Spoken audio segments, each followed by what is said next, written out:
Hello DJ Lovelies, this is Nisha M, your geek mom, and Joe, coming to you from Diversely Geek Discusses, where we will talk about everything that makes up my geek universe, your geek universe, our geek universe, and really look at what it means to embrace your inner geek, express your inner geek, and then transform your fandom passion into positive action. I believe we are all part of one big, huge, amazing geek nation, perfectly imperfect, and I think our fandom passions really help us to learn who we are, identify, and become geek-amazing people. Welcome, join in, be part of our geek family.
First off, we have Miss Terri Lubaroff.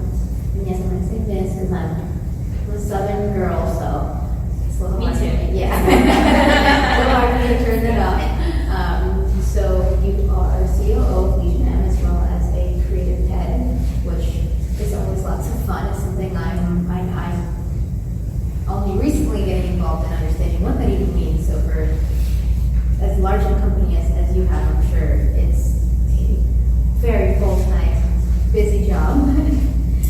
Yep. And then we have Mr. Kim Wood, who is a phenomenal master airbrush artist who does work for DC Comics as well as Warner Brothers Entertainment, and he is represented as well by our Art Studios. And then we have the wonderful, fabulous first-timer with us, Miss Londyn Jackson, who I'm sure everyone here knows.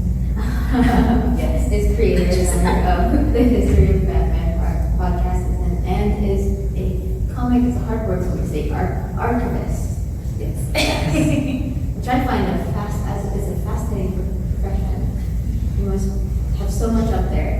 Always. It's always going. It's hard to slow down. So I do want to start off with Ms. Terri. You can tell us a little bit about yourself and where we can find you and follow you and your work. Oh, sure. I am a geek from the day I was born. I grew up on monster movies and B movies. That's what my family kind of fed me on. And so since the time I was 2, although my mom says it was when I was pushed out of the womb, I said, I'm going to be in entertainment someday. And I have followed that dream for the past, well, I won't tell you how old I am, but it's been a long time, many decades. And, you know, in entertainment, there are a lot of ups and downs. And I've been fortunate enough to take my fandom and make a career out of it. And one of my favorite examples, if I can just give a quick example, is I was a huge fan of Star Wars. And I decided before they made episodes 1, 2, and 3 that they needed me to work on them. Very desperately. So I found out who the producer was, and I called the producer every week for an entire year until he finally got sick of me and said, I will give you a job. And I said, that's amazing, I will take it. Where do I need to go? Thinking it would be like LA or, you know, Skywalker Ranch or something like that. He said, we're going to film them in London. And I was like, living in Florida at the time, and I was like, that's too cold for me. I will pass. And I came out to LA, and I got a job out here, and I worked with some amazing directors. I trained at ICM. I've worked with directors like John Frankenheimer and Spike Lee. I've been a producer, a writer, an actor, director. I majored in theater, acting, and directing. In college, I went on to law school after that because I just wanted to sound smarter, which I think kind of only marginally helped, but it certainly got me my first job in entertainment, the fact that I was a lawyer. And I've been working in the industry since I was 18 professionally, and it's awesome. That's my story in a nutshell. So that gives you quite a few different perspectives on the industry then. So you have the lawyer background, as well as like the media background, Yeah. as well as the fan background. Right, exactly. That must be really interesting, really fun. And you said Star Wars is one of like your main fandoms growing up. I love that. I can't even imagine how it would be like to 18 to move to London if you had. I was a little older than 18 by the time they were in production, but yeah. It's interesting what gets you in the entertainment industry. For me, it was Star Wars and E.T. and Jaws. It's like all the Spielberg, Lucas film type stuff. But what keeps me in the industry now is different than what got me into it. Because as I've matured, your taste in storytelling also matures. So I run LegionM Entertainment, which is a fan-owned entertainment company. We're a very baby mini studio. We finance, produce, develop, and distribute feature films and television. And some of the films that we've worked on are nothing like those big popcorn movies that I loved growing up. They're more mature and they have something to say. So movies like Mandy, starring Nicolas Cage, Colossal, starring Anne Hathaway. We just had a Hall H panel last night for Jay and Silent Bob Reboot, which was amazing. Which, even though it's a comedy, also has something to say. And I'm so excited to share this film when it comes out later this fall, because talking about diversity and inclusion, it is the very definition of diversity and inclusion when you see it. Something that I think all the producers are very proud of. We can't wait to see what else comes from LegionM. And Kevin, now, we know that you work with DC and Warner Brothers. What were some of your fans growing up and that got you into where you are now? And I know that you have a little bit of a different background as well. It's very amazing background. Yeah. It's way too long for this now. Well, if you were to sum it up into a quick notes version of how you got to where you are now. Persistence, determination. From day one, I never really saw myself being a professional artist. I didn't think that was going to be my career, but it's a talent that I just kept going with. My mom inspired me. You know, she's still alive, but she is an artist as well. I watch her paint, you know, when she get off work. She do some really cool stuff, very realistic, you know, and I guess I had the talent, and I just tried to mimic her and do the same thing. She basically groomed me because I've never been to school for it, so it was a hobby, but you know, I just never saw it as a career. But to get into it, I was first inspired by Jack Kirby, who is actually the artist. He is the artist for Marvel. Everybody thinks Stan Lee drew everything. I mean, no take away from Stan, but you know, Jack Kirby did the physical work. He created a lot of characters. Yeah. So Jack Kirby, fantasy artist Boris Vallejo, Frank Frazetta,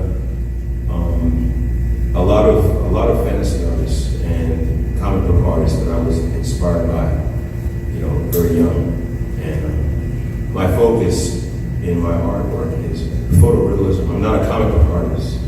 So I don't do comic book art. I'm an artist. I'm an actual artist, a traditional artist that has channeled that talent into the comic book and entertainment industry. So, I get confused a lot of times that people ask me, hey, can you draw this comic book? I'm like, I don't do comic books. They're like, well, what do you mean you don't do comic books? Aren't you a comic book artist? And I'm like, no, I'm not. I'm an artist that just decided to delve into the world of comics and entertainment. So that's where the confusion lies. So that's your subject, is comic books and entertainment? Now it is, yeah. Yeah, that's very cool. Yeah. So realism it's astoundingly astounding. So Kevin, you also have a little bit of a different background in terms of before you became an artist. I'm sorry. We're making you talk about it. No, it's fine.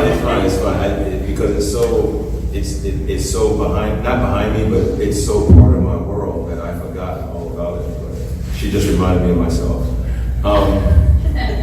So by trade, I am a aviation mechanic. I engineering, worked on jet engines. I was in the Navy. Worked on all their weapon systems for the fighter planes, an aircraft carrier. I did some really cool tech stuff. And I was always drawing, so the art was always something that that was just part of my life. I didn't put it down. But as far as profession, what I thought I was going to do, I thought I was going to be working for NASA or Lockheed Martin or something like that, because I'm real good at that stuff. But but in 2012, I decided to go back to school and finish get my degree in aviation mechanics, and then I started pushing again with my artwork to be seen, and sure enough, by 2015, it got noticed, and I never pulled the trigger on going back into aviation. Wow. And ever since 2015, that's when all this just started taking off. Slowly but surely, exposure, meeting the right people, and here I am. That's amazing. Thank you. I'm trying to keep it short because there's a lot. There's a lot of stuff, but. Being quite humble. Thank you for your service. Oh, yeah. That's really awesome. I appreciate it. Thanks. In London. So we don't have our virtual sit down with you yet. We're patiently waiting, definitely. So, were there any specific fandoms for you growing up that got you into the world? Gee, where you are. Well, I'm pretty sure we all know. Well, I've always been into art, and in particular, I've loved pop art my whole life, and that's what I studied at university. I studied art history, and I focus on pop art and the comic book art. And my other favorite, hobby, or what I love to learn about, is Egyptology. I know it's very they're two different, but those are my two that I've loved. Okay, totally. And the first time and since I'm history of the Batman, and that's what I do, the first time I ever knew about Batman was from the 1966 live-action TV series, and I loved Adam West, and it was all pop art. There's onomatopoeias flying everywhere, and it's just campy and funny, and I just loved it, and that drew me into Batman and the roads and Gotham and everything, and I was like, oh, it combines my love of art and this character that I want to learn more about. And after I watched the reruns of the show, then I discovered shows like Batman the Animated Series, and that's probably my favorite interpretation of the character now. And there was an episode that came out that's called Bang, and it was directed by Kevin Altieri, who I had on my panel on Friday. So talking to people that have brought me into loving this family is just amazing. And I loved the villain, Bane, and I'm like, oh, I want to know more about it. And I hadn't read comics yet. I had never touched a comic, but I said I want to learn more, and I learned that there was this book called Batman Nightfall, and it's all about him. And then I learned that he is the one that defeated Batman for the first time. And for me, watching the Adam West show, I said, well, Adam West has everything in that utility belt. There's no way he can lose. just unstoppable. So reading something where Bane broke Batman's back and he had to step down from the mantle and everything. Breaking the back. Yes, he is the man who broke the back. And that fascinated me because for me, I thought he could do no wrong or he would succeed. And then he failed, but then came back to the mantle and became Batman again. And that was very inspiring to me, that a character, even though it's fiction, he went through so many obstacles, but came back on top. And after that, I loved the comic book art itself. Kelly Jones, one of my favorite artists, that cover, and all of the art and the writing, and that just led me into loving comics. And so I started reading comics, and while I was in school, I would just read comics just to kind of chill out when I was stressed with writing or classes. And I actually started an Egyptology Instagram page, and it was just because I wanted to. And I would talk about the Great Sphinx, and then just give information about it that maybe people don't know about. And I wanted to do the same thing with Batman. But at first I said, okay, I'm going to look on Instagram and I'll see if that even exists. If there's a page I can follow that someone's talking about Batman in a way that I would learn more about the character, not just in comics, but film and TV, and just him within a historical context, learning about him through the decades. And I didn't see that at all. That didn't exist. So I said, I'll do that because I want to do it for myself, because I love this character. So I figured I'll just start it. So I started from the very first Detective Comics 27 and just through the decades talked about it. And for some reason, people just were so drawn to it, and it just grew overnight. I was gaining thousands and thousands of followers on Instagram, and I thought, wow, there's all of these people who love this character just as much as I do, and they love learning about him, because people will see comic book covers or just Batman somewhere, and they may not know it's from this comic, or they may not know this artist did it, or it's from this storyline, or even if there's a movie that they love, that there are certain comics and certain influences that made the exact movie that you love. And people just were so excited about it. And I, at first, was just like, oh, I'm just doing this for me. I'm doing this for fun. But then it became a community. And I was so drawn to that. And so I was like, okay, I'll just keep growing and growing. And then it turned from just on Instagram to it being a podcast. And then that's how I met Terri through Meltdown Comics. And then it became YouTube channel. And then after a couple years, DC Comics and Warner Brothers said, we have been looking at your work for years. And we have loved it. And now we're starting more videos on YouTube. And we want people to talk about more than just reviewing the comics we have. And you talk about the history of all of these different characters, not just Batman, but any and all DC Comics characters. So we want you to bring that to our channels. And I said, of course, I would love to do that. And now that is part of what I do. And I guess it started all with art. I love art, I love literature, I love history in general. I'm a history buff. And so I wanted to always combine that within all three passions into one thing. And I try to make what I talk about Batman and the different sessions mix. Like, one of my favorite things to talk about is Batman and the influence that classic English literature has had on the character and certain stories and things like that. I love to kind of figure out how to mix different topics with Batman. And I think that between that and people loving Batman because he's human, he's not Superman or all of the other characters who have superpowers. He's a guy who just happens to have the resources to make Batmobiles and Batsuits and gadgets to still protect the city that he loves. And I think that is just something, even though it's fantastical, and even if you think about it, there's no way that can happen in real life. He's still a person, and that is the draw that everyone has. That's how everyone connects to him. And I love that about him. And so I think that is why I love talking about that character in comics. So just finding a community was the thing that really drew me to it, and talking about art and everything that I love. That's kind of how I got there. You know, Batman, in my opinion, and I'm like a big fan of Batman as well, but the reason why Batman is so popular is because Batman resonates with regular people. He resonates with everybody, like even everyone in this room. Like there's not one person in this room that cannot be killed or hurt or emotionally, physically damaged. Right. And Batman is just a guy with a lot of money. Yes. And that's his superpower. His money gives him his power, his money and his intelligence. And And his angst. And the emotionality of his right, that's what journey. drove. That's So what drives him. that's the emotionality of the trauma is really, this is a whole movie now. We are I having know. this. Okay, you guys ready? We promise this one's coming, okay? That's very true, that like all of us, I think in a way all of us actually really do have the power to become a superhero and it's just, using our resources. And I think we all have something in our lives that gives us a type of drive to do what we do.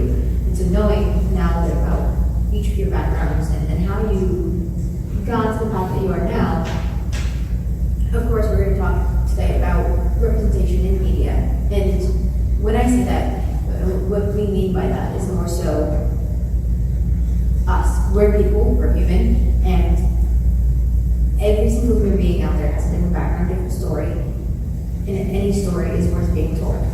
So, knowing now those stories that got you onto the path that you are now, I'm sure everyone here has faced some sort of adversity and setbacks, roadblocks, hurdles that we've had to, push through. So, being in the industry in three completely different capacities, what would you say were some setbacks or adversities that you've had to deal with, at least major ones, to really push through to be where you are today? And if you hadn't, jumped that hurdle, you wouldn't actually be where you are today. Is there anything like in particular that anyone here has had to overcome? Yeah, there are probably more than I can even count, but one that launched me on the particular trajectory I'm on right now is I was told at a job that I took because they promised a certain path to my goal. After 2 years, that they were not going to deliver on that path because I was a woman. And my boss at the time, who was a man, was kind enough to tell me the truth. And he said, I know you can sue us over this. And you have every right to, but my partners just don't want a woman partner. And I was lucky enough to have some really good friends in the industry who wanted to support me. I had mentors, I had friends, and I called one of them and I said, here's the situation and I can't get out of here fast enough, but it's gotta be a step up because I just wasted 2 years of my life. And he said, you know what? I have a client who needs someone just like you, and he loves the underdog. And that was Eric LaSalle, who hired me to run his company. And 2 weeks after I was told we're not promoting you because you're a woman, he had not only promoted me, but given me enough say in the business that he was running to make a difference and to do things differently. And the most satisfying moment for me out of that situation was he ran into my former bosses at an Emmy party 2 years later. Eric and I were together for almost 6 years doing business together. We're still very good friends. Anyway, he ran into my partners at an Emmy party 2 years later, and they admitted to him that they did not treat me very well. And he said, you're damn right you did. And it was really extraordinary. But I would have been on a very different business path had I gotten that promotion, and instead I was able to go back and be on the creative path instead. And I think everything happens for a reason. I came to LA to be a creative. I was not interested in being an agent or a manager necessarily, and I've done those jobs. I think they're great, but they weren't for me. I am a writer, I'm an artist, and to be in a position where I could exercise those muscles and have someone really not only support that, but encourage it was absolutely amazing.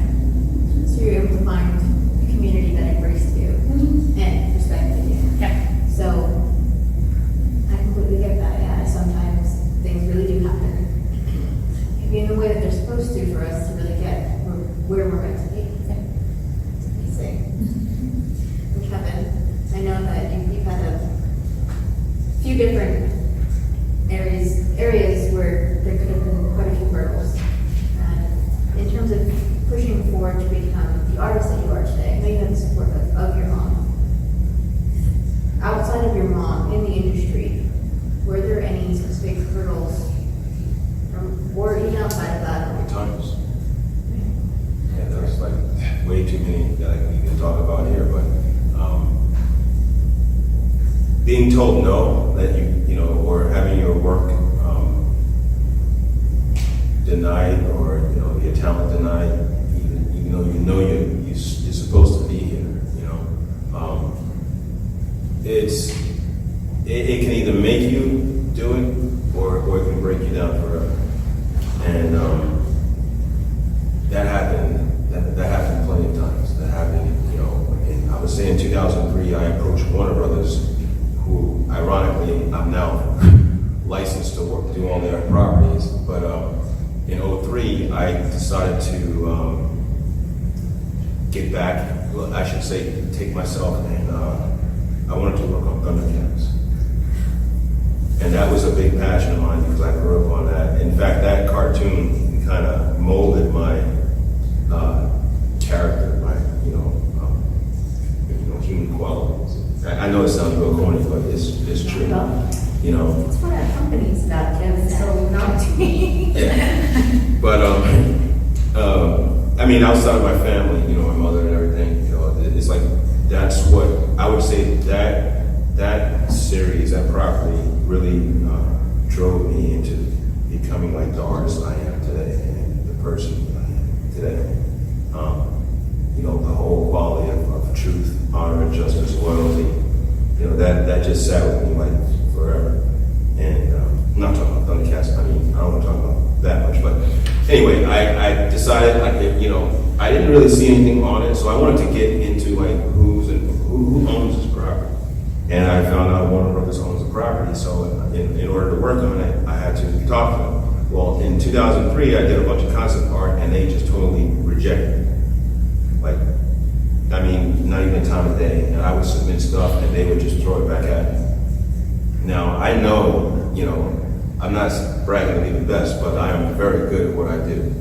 And when I saw other stuff come out, you know, based on these characters and other things, I'm just looking at, I'm like, what is it, a personal thing or something? You know what I mean? It's like, I don't know, but anyway, so over the years, it's like being told no, you know.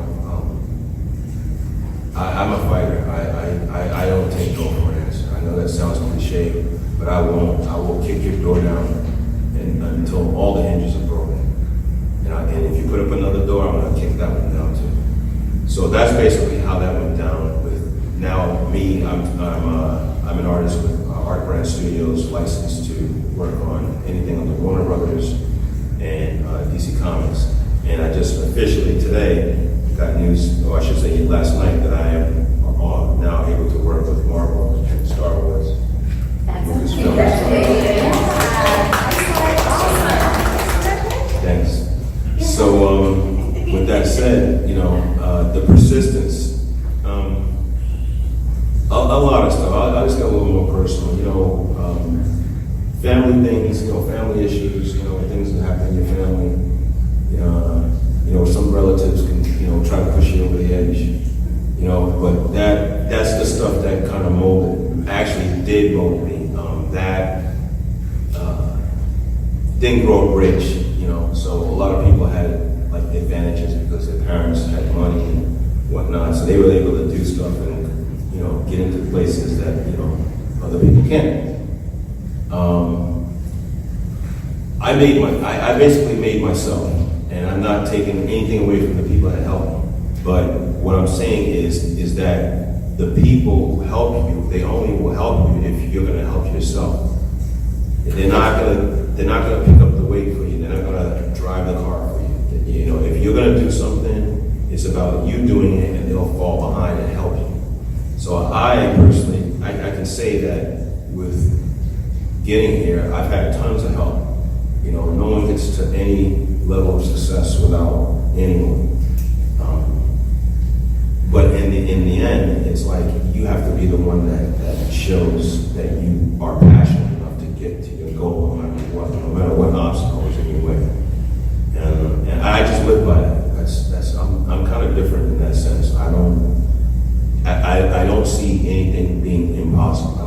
anything being out of reach for anyone.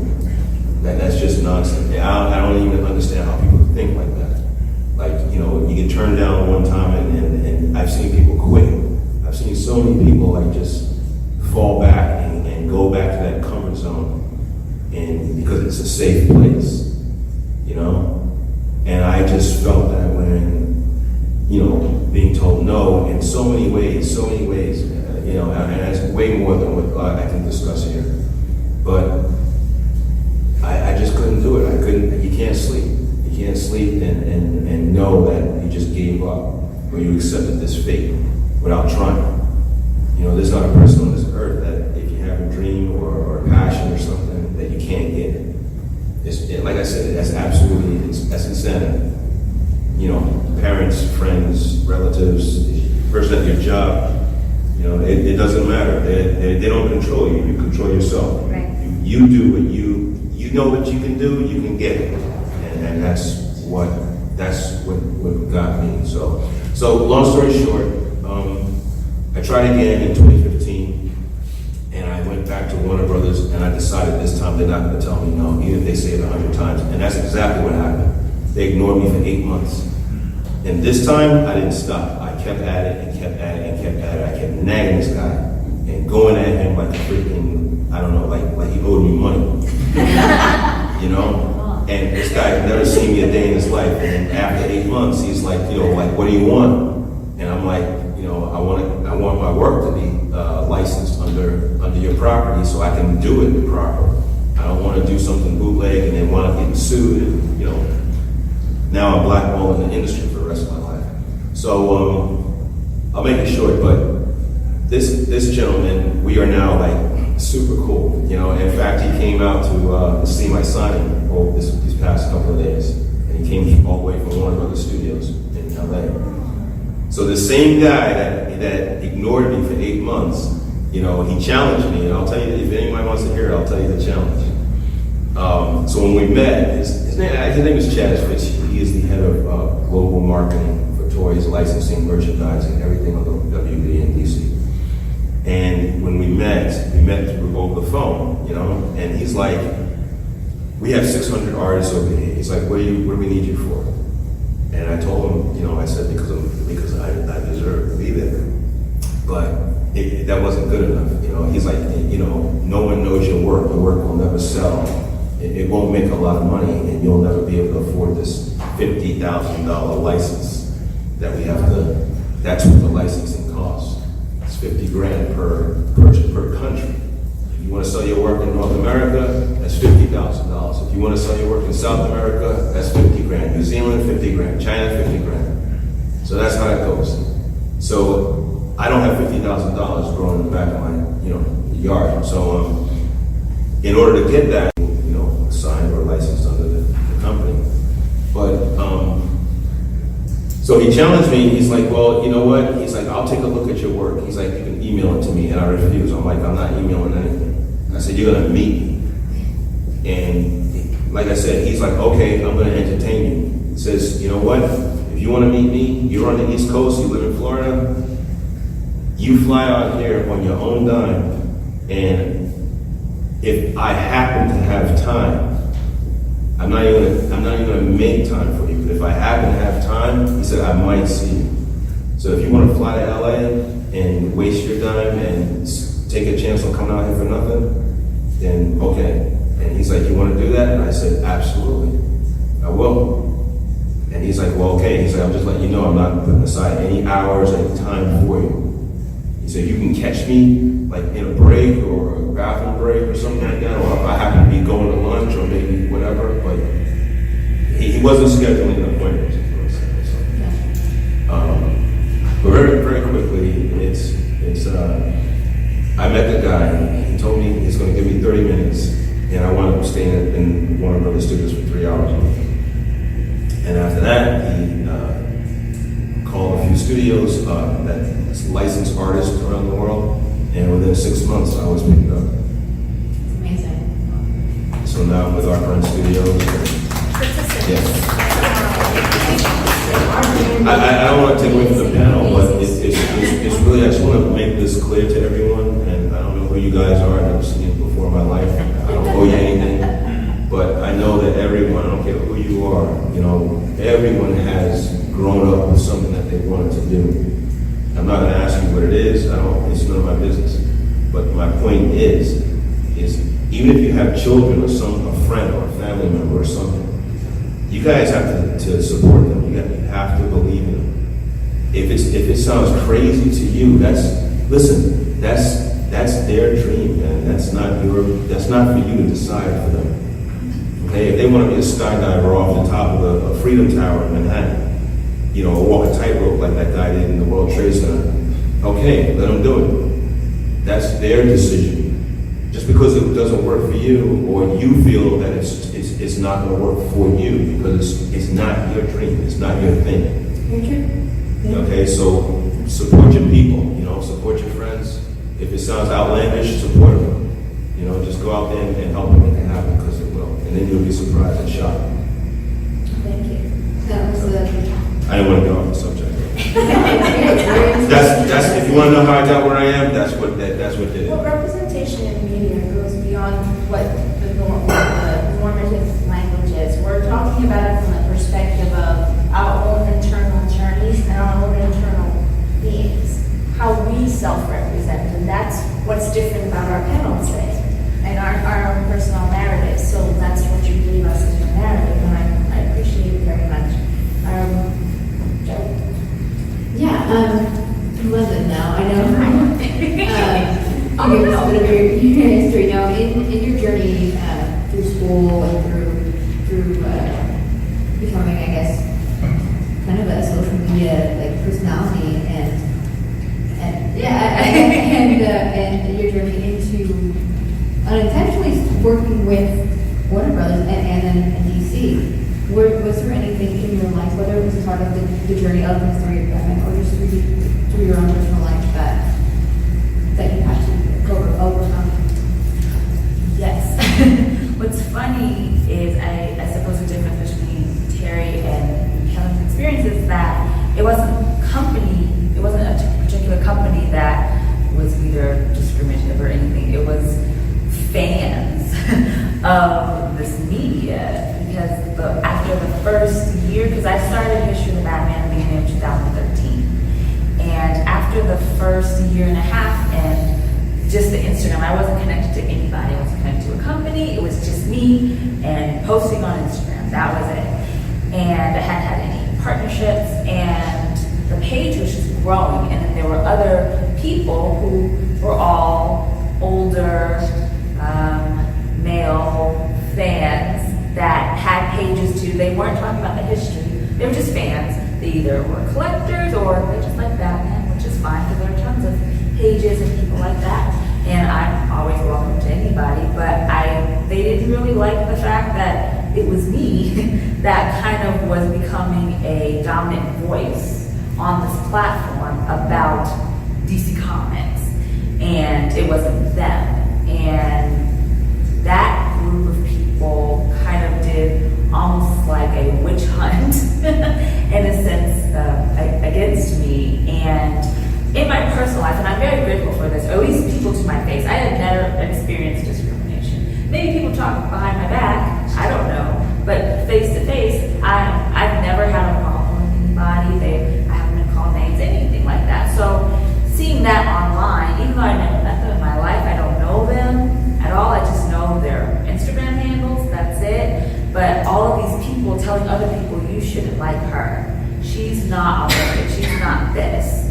That really bothered me because I didn't know how to respond, because for me at the time, I just wanted to talk about Batman. I just wanted to have fun.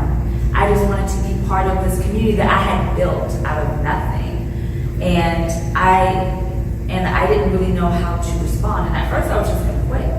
I was like, I'm only doing this for fun. I'm not connected to anybody. I will just stop because it's not worth being hurt over people that I don't know just because I want to talk about comics. To me, it wasn't worth it. But then when I was really thinking about it, and I talked to my family knows, they know it was so hard for me.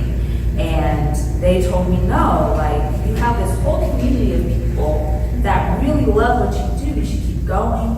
And even people would message me saying, no, don't quit, don't stop the page, you're only in the 70s. We want to know more about the 80s and the 90s, because I was going chronological order. And all of that combined, and then me just knowing I love talking about it. It's so fun. So I didn't stop. But having multiple people call you the N-word, people saying, oh, I wish you would die in your sleep. I've received so many different things that I had never heard before and never thought I would ever hear to me. And I'm like, I don't know why. I try to be nice to everybody. So for me, it was just really confusing. It was so conflicting. Like, is it worth it? But then I came to some realization from help with my family and friends and people who followed, and I'm like, I just have to block it out. I just can't focus on the negative, because this is supposed to be a positive community and experience, because we all like these characters and this media, and it's just supposed to be fun. And so I used that and I just kept going. And then that's when I was told you should do a podcast. Then I was told you should do YouTube, and you should be a voice for Warner Brothers in DC and come to our events and talk about our comics, because you know so much about it and you're the person that should do it. And even later, in just a few years, I know people who have messaged me and said, I'm so glad you didn't stop. And I know those guys, that group, and they pretty much didn't like the fact that you were a woman. They didn't like the fact that you were black. They didn't like the fact that you were young.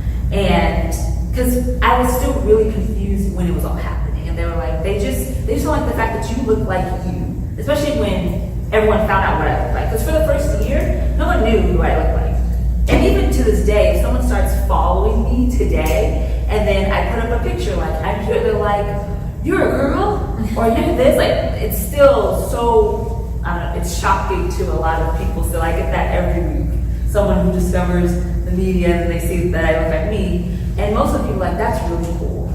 And I think the biggest thing that made me stay doing History of the Batman is when I receive messages or tweets or anything, and they're from women or girls or people of color that said, I used to have to just hide the fact that I read comics, and I couldn't share that because no one that looks like me reads comics. But the fact that you do it and you have a platform and you have a voice makes me feel more comfortable being my nerdy self. And anytime I get anything like that, that makes me want to do more and do better and to evolve my platform, just so more people can feel comfortable in their own fandom.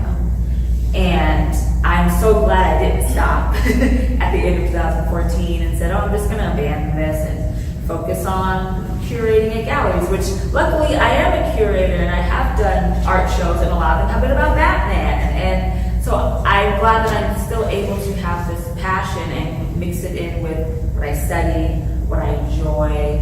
I've been a teacher before, so me teaching about this medium and these characters, it brings me so much joy. Like even this weekend, being able to host a Batman panel with creators that brought to life all of the animated series of the 90s and 2000s, that so many people love these characters because of that. And being in a room talking to these three men that have done it, and they respect me enough to want to be on the panel. Like some, like, I've never done a panel before. I've never wanted to do interviews before. But we love what you do, and you're so passionate about it, and it makes us excited about the work we've done. And we didn't know someone was so hyped about what we've done.